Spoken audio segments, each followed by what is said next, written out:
Joe Biden, surprise, surprise, is not being treated the same way by the media as President Trump, who were coordinating to try and take him out of office before he even took his oath of office back when he was elected. So CNN got this unique opportunity in the midst of a pandemic, a crisis. We just had an impeachment trial where President Trump was acquitted. We have all these issues, school closings going on across the country that are going on. We have what happened in New York with Governor Cuomo, foreign policy. What about China and the genocide that they are participating in, as the State Department recognized at the end of the Trump administration on their Muslim population in Western China? What about all these issues? Why did Anderson Cooper talk about these things? And instead, he liked to talk about what it's like to live at the White House. Take a listen to this. Over the years, over your career, you've already spent a great deal of time at 1600 Pennsylvania Avenue, except now you're living there and you're president. It's been 4 weeks. What's it like? How's it different? I get up in the morning and look at Jill and say, where the hell are we? Dan, I want to get your comments on this first. You have a White House Deputy Press Secretary, T.J. Ducklo, who has been on a lot of mainstream media.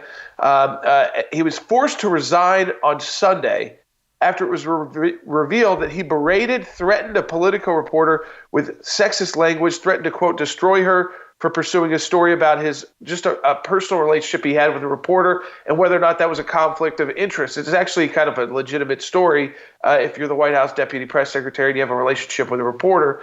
But then if this had happened under the so Joe Biden doesn't get a single question about that in the CNN town hall, that his Deputy Press Secretary was using sexist attacks and threatening a reporter. And remember, Than, it was the Trump administration that was supposed to be so anti-press and anti-media. I don't remember any stories like this. But second, the fact is that the actual press won't even cover it when it happens in the Biden White House. Yeah, the fact that it was an issue in the first place, Jordan, really should tell you all you need to know about the Biden administration's relationship with the press. But the fact that it wasn't brought up last night, I think really is a stain on CNN. Jordan, look, I mean, if this had happened under the Trump administration, or quite frankly, if it had happened under an administration prior to that, I worked briefly in the George W. Bush administration. And if it had happened under any of the press secretaries there, it would have been not only the first question asked in a briefing like this, Jordan, I don't think the topic would have left it. Even likely in a situation like we're in now, where we're in the middle of a pandemic, it would have dominated the press briefing. And I'll tell you this, I don't think the press would have been content until the President of the United States came out and addressed the matter, especially after what President Biden said when he was coming into office, that if there was any mistreatment of staff, they would be fired immediately. I think in those situations, the president would have had to come out and face those questions. But in this situation, Jordan, when the press itself had an opportunity to press the question, he wasn't even asked. Another issue which is kind of perplexing to some of our audience is that President Biden has yet to reach out to our number one ally in the Middle East. He's yet to have a phone call with Prime Minister Netanyahu. These are calls that are usually made pretty early on in administration. He certainly had time to do it when there was focus on this kind of bogus impeachment trial and not as much focus on his administration.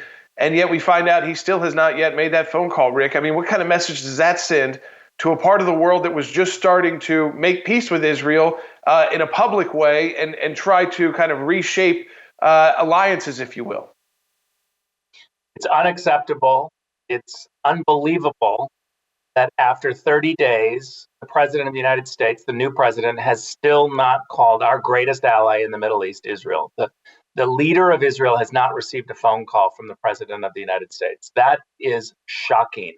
I think when you look at the news of this past weekend, where we know that President Biden took at least 15, 20 minutes to play Mario Kart with his granddaughter, I think that the priority should have been to call Israel.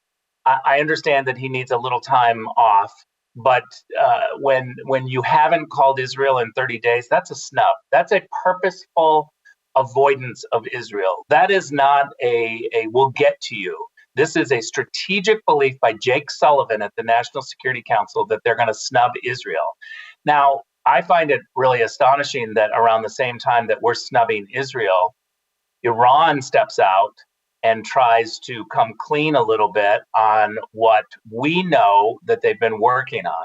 This is a test of the Biden administration to say, what are you going to do about it? We see you're distancing yourself from Israel, but now we're going to try to show the world that we want to be the regional power broker. And that goes up against Israel, against many of our allies. And once again, I call upon Jake Sullivan to actually think through some of these issues that he's ignoring. Well, Jordan, the American people deserve straight answers from the president. They just do. And that's true whether you're a supporter of Joe Biden or whether you did not vote for him. And look, there are a couple of issues that I really think he should have been pressed on much, much harder. One of them Rick talked about when he talked about the fact that he has not called our strongest ally, leader Bibi Netanyahu of Israel. Jordan, that's not acceptable at this phase of the administration. And then closer to home, we talked a little bit about the COVID issue. It's not just parents who want to know when their kids are going to be back in school. But Jordan, he started his whole answer on that by not being straightforward. He said, we didn't even have a vaccine when I came into office. Jordan, he got his vaccine before he came into office. So look, he's just got to shoot the American people straight. These are issues that we're really facing. He might have his vaccine, but many members of our family, Jordan, we don't. We deserve straight answers from the President of the United States. Yeah, the American people do too. And these lines and the way they're having to go around to try to find the vaccines. And this was supposed to be the administration was supposed to make it, streamline everything. Well, they're not.